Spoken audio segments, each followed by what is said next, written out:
میں نے اللہ کو ڈھونڈا تو اس نے اپنا تعارف کروایا، اللہ لا الہ الا ہو الحی القیوم، میں وہ ہوں جو موت سے پاک ہوں۔ اب پابند بن کے چلو اس اللہ کے جس کی شہنشاہی ہے، اس اللہ کے جس نے مجھے بنایا، اس اللہ کے پابند بنو جس نے مجھے آنکھوں کا نور دیا، زبان میں بول دیا، جسم میں طاقت دی، عقل کو سمجھنے کے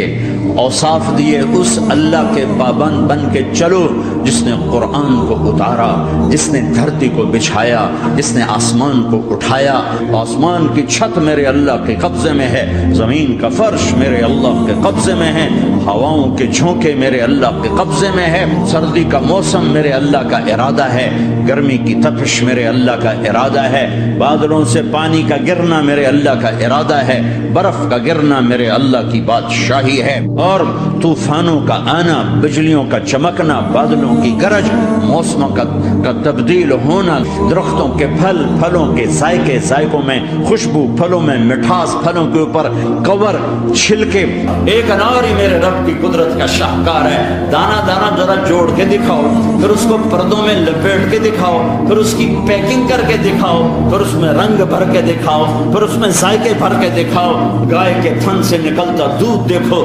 ہرن کے نافے میں مشک اور سانپ کے منہ میں زہر اور مکھی کے منہ میں شہد، آدم کی ساری نسل کا مالک، 2 پاؤں پہ چلنے والوں پر بادشاہ، 4 پاؤں پہ چلنے والوں کا مالک، پانی کی مخلوق، ہوا کی مخلوق، زمین کی مخلوق، رینگنے والے، اڑنے والے، تیرنے والے، جھپٹنے والے، تھوڑنے والے، پھاڑنے والے، ڈسنے والے، سب پر میرے اللہ کی شہنشاہی ہے۔ للہ ملک السماوات والارض وما فیہن، لہ ما فی السماوات وما فی الارض وما بینہما وما تحت الثری وان تجہر بالقول فانہ یعلم السر واخفی۔ وہ کون ہے؟ اللہ۔